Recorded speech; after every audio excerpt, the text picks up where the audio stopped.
Bro, pull-ups are so great, man. Man, what are you saying? Chin-ups are so much better. Get lost, guys. Shut up, pal. So which one is better, the pull-ups or the chin-ups? Well, this can be quite confusing, but don't worry, I've got you. The thing is, both exercises are great for muscle building, flexibility, and serves as great starting points for some achievable yet stunning calisthenics tricks, just like the muscle-ups or even back lever. But there is a better move.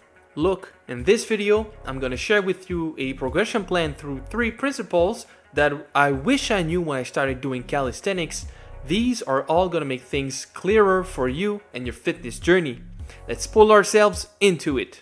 Principle number 1 is that actually, little bro, chin-ups are a far better option. Let me tell you why and how to exploit them. 10 years ago, or more like even 11 years ago, I was skinny and weak and I couldn't do a single pull-up.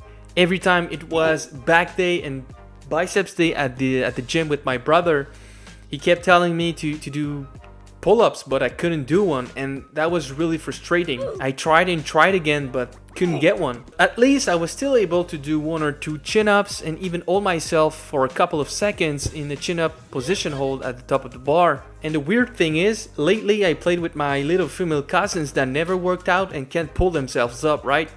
And we did who's best at holding thyself in the chin-up position for as much time as possible, and they did pose me a real threat. Even though today I'm jacked, I am fit, I can do like 10 muscle-ups, they were almost better than me. Like, how on earth is it even possible? As a matter of fact, most people when they start working out, they can't do a single pull-up. Because even though we're light, we're too frail and lack the back development to lift ourselves up. But that lightness, combined with our innate monkey genes and our versatile arms of ours, lets us exploit chin-ups and its variations. These chin-ups exercises lets us profit from hypertrophy in our biceps and our lats via eccentric, isometric, and concentric muscle contraction, which we don't have access with the pull-up because we can't do them yet. The funny thing is, chin-ups are a part of the progression to learn the pull-ups. So yep, I can clearly confirm that chin-ups are far way better than pull-ups when first starting out.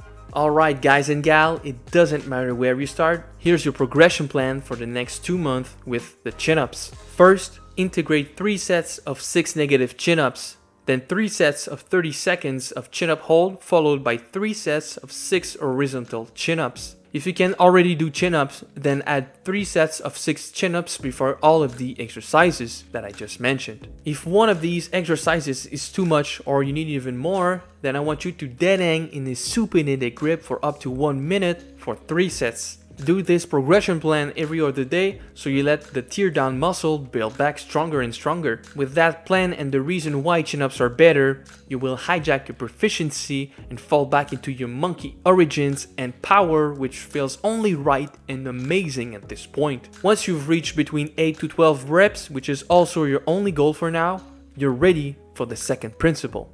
Hey, what's up guys? Go help the channel by getting your free physique review. I will tell you the strengths and the weaknesses of your physique so you know where you stand and what to work on. For each one of the 10 people that applies, I will give 1 month of free coaching and access to my private Discord community. So what are you waiting for? Click the Google form down below, fill it, and get your free physique review. Let's pull back into the video.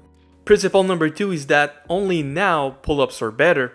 Man, they even feature in the top 10 exercises for Chris Bumstead. Nah, but for real, the chin-ups and the pull-ups approximately targets the same muscle groups, but in a different way. As a rule of thumb, the chin-ups are there to build your double camel hump biceps, while the pull-ups are there to build your delta wings lats and back. Okay. You have worked hard on your biceps and your forearms with the supinated grip from the chin-up at this point. So right now I want you to emphasize on your overall back development with the pronated grip from the pull-ups. So here's your progression plan for the next month. This one is going to be solely based on your pull-up game. Right now you should have developed enough strength to lift yourself up. So get 3 sets of at least 3 to 5 pull-ups in. Then play around 3 sets of 6 negative pull-ups, 3 sets of 30 seconds pull-up hold, and 3 sets of 6 Australian pull-ups. To maximize pronated grip strength, end this workout with 3 sets of 1 minute dead hangs or 3 sets of scapular pull-ups. Your goal here is to get within the 8 to the 10 pull-ups range, and once reached, Well, you're ready for the third principle, which is gonna let you harvest infinite workout motivation. Principle number 3 is to follow what looks cooler and stick to it.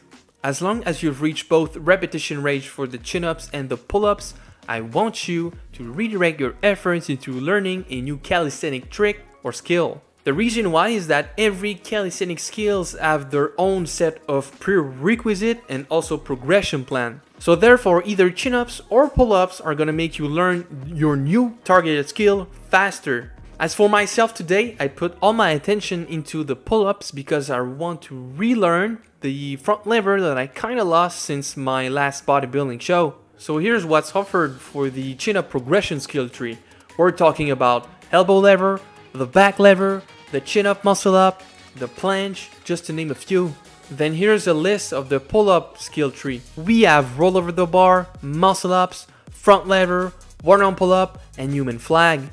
With that in mind, select a new calisthenic trick that you wish to learn and that looks cool.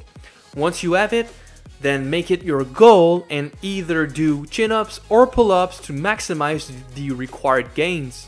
On a personal note, I simply recommend going for the muscle ups because they're so freaking cool and all your weak friends are gonna wonder how you've done it. And also, I've already made a tutorial about it, so go check it out, man. To conclude, chin-ups are a far way better option than the pull-ups for beginners and also basic fitness level. As time goes on, pull-ups then become the go-to move for awesome confidence gains and also a smooth strength debut. And now for my final words, I want you to enjoy all the biceps, forearms, apprehension gains, back, lats gains there is, because here we never peak. The best is yet to come.